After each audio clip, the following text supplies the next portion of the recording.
Hmm.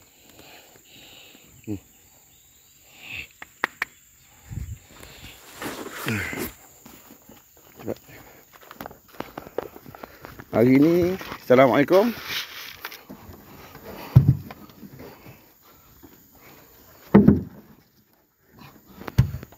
Hari ni kita tunjuk sikit macam mana kita bagi makan garang. Okey kawan-kawan. Nampak.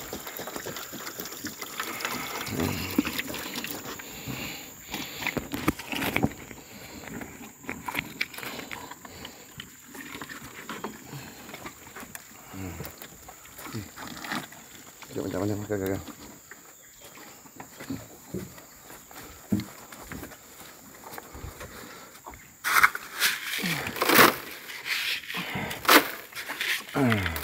Hari ini 29 bulan 4 kawan-kawan.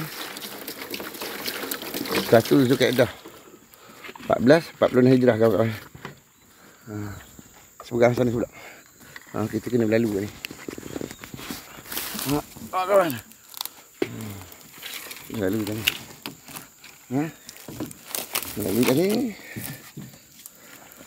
Masuk ke celah tu. Kawan-kawan. Ini tak betul kan?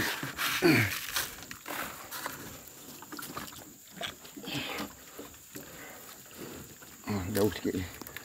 Nampak. Tu nampak. Nampak.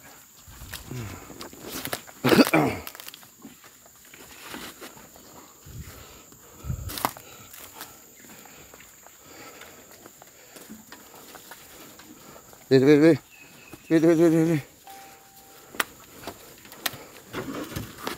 Dia begok.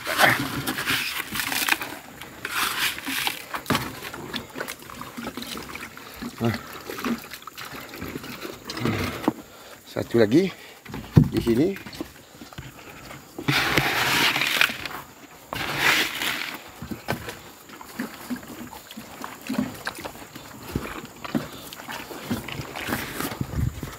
Kawan.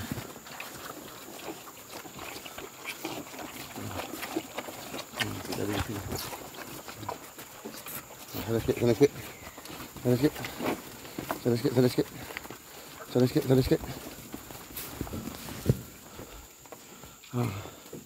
Okey, satu di sini.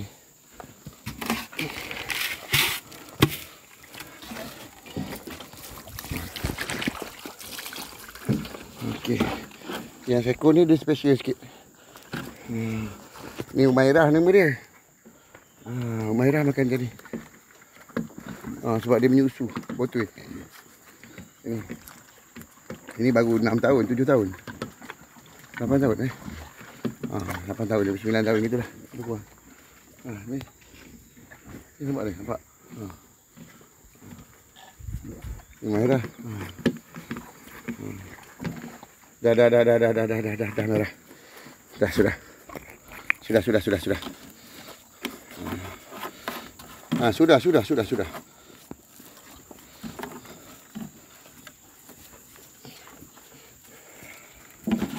Ini keneng putih.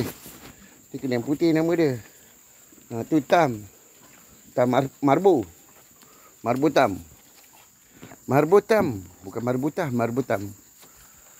Dah sana sikit.